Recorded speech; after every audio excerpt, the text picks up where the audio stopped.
por provas duras para descobrir. E quando se descobre que Deus existe, o Deus verdadeiro, não esse Deusinho que eles vendem nas igrejas, o Supremo Criador, como eu disse há 2000 anos, buscai o reino de Deus e sua justiça, e todas as coisas outras que serão acrescentadas. Quando descobre-se Deus, tudo vem junto. Porque a primeira coisa que acontece contigo quando tu descobre o Senhor, que tu já não tem mais por que invejar, a partir do momento que tu conhece a lei dele, invejar o teu irmão que é melhor que tu. Daí tu já conhece que pela lei tu tens aquilo que Deus reservou para ti. E só vais ter a mais aquilo que tu merecer por tua... Aí tu já não tens mais inveja, não tens mais vontade de enganar ninguém, de roubar nada. Porque, bom, o que Deus resolveu para mim, eu vou lutar para ter. É muito bom conhecer o Senhor, entendeu? Aí o restante vem por acréscimo. Verdade? Você não acha que é assim, Ana Lorena? Essa pastor bastante, já sofreu bastante na vida e sabe que é assim, entende? Aí o restante vem mesmo. E o importante é tu conseguir, o que eu ensino aos meus filhos é viver.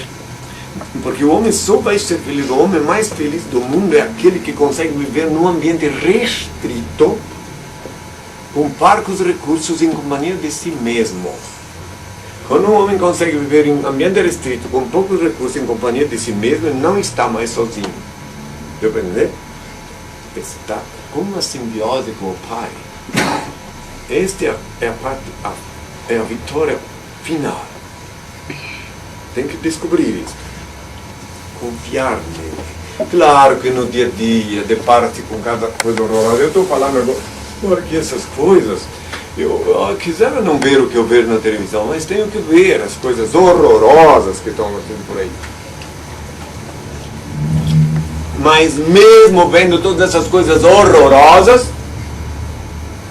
eu lembro do Senhor e pronto, compreendo que como que nada acontece na terra sem o consentimento de Deus, absolutamente nada. Então logo,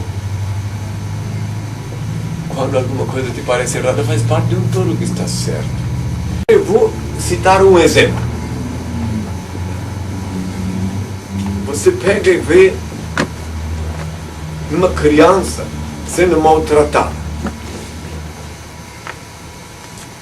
Pode dizer, mas espera aí, se Deus existisse isto, como é que aquela criancinha ali inocente foi estuprada, foi maltratada e foi até assassinada? Tem isso, não tem? Não vê na televisão? Que horror! Pois é, se Deus existisse, então isso não aconteceria com essa criança. Onde está a justiça divina? Pois em verdade eu vos digo, meus filhos, esta criança que foi estuprada e esquartejada, tudo que aconteceu com ela, nada mais é do que aquilo que ela fez anteriormente, quando ela era adulta, no ano da encarnação, e ela veio resgatar o pecado dela. E quem fez isso com ela ficou com a dívida. Porque se isso não fosse verdade, Deus não existiria, mas Ele existe e Ele faz justiça na terra. Ela estava vulnerável na hora, ao contrário, é do vosso conhecimento de pessoa que na última hora se escapou de um acidente, da mão de um bandido, porque não devia, meus filhos.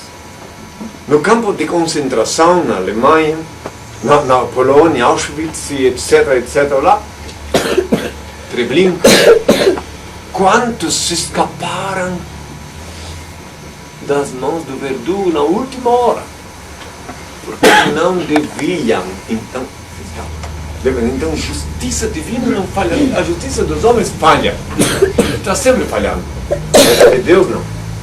A de Deus é infalível. Então confiai no Senhor, porque nada, mas absolutamente nada acontece na terra sem o consentimento de Deus. Agora, retornando àquela criança esquartejada, estuprada, retornando a ela, se ela foi outrora um adulto malvado que fez tudo isso com alguém, e ela nunca fosse pagar este pecado, onde estaria a justiça divina? Deu para entender, meus filhos? Porque é muito fácil agora, você vai, coitadinha, uma criancinha pequenininha, fraquinha, como é que fizeram essa maldade com ela? Só que ela um dia já foi grande, forte, e fez esse mal com alguém. E este alguém, então, estava faltando ela resgatar. E quando ela fez esse mal com alguém, também já fez com alguém que devia, ela assumiu a dívida. Entendeu? Porque quando alguém não deve, o poderoso Senhor, a mão poderosa do Senhor, protege.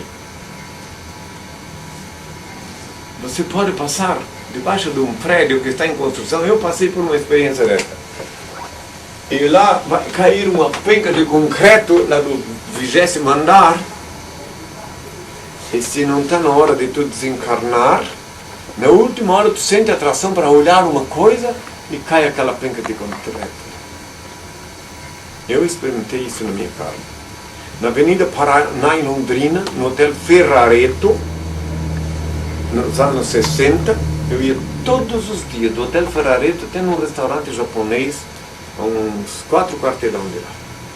E todos os dias eu via na vitrine uma enorme raiz de aipim, porque embaixo tem uma loja de este negócio de agricultura, acessórios de agricultura, e ferramentas, coisas assim. Então, um agricultor que havia colhido uma enorme raiz de aipim, expôs ali com o nome dele, tudo escrito, né, na loja, para chamar isso.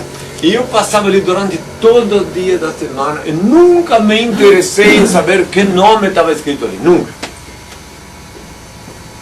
E um belo dia, eu passei, eu li, eu vinha, estava voltando do restaurante, eu disse, pera, mas eu quero ver quem é que é o plantador que, no que eu dei aquele passo naquela direção, caiu uma penca de concreto lá do 20º andar.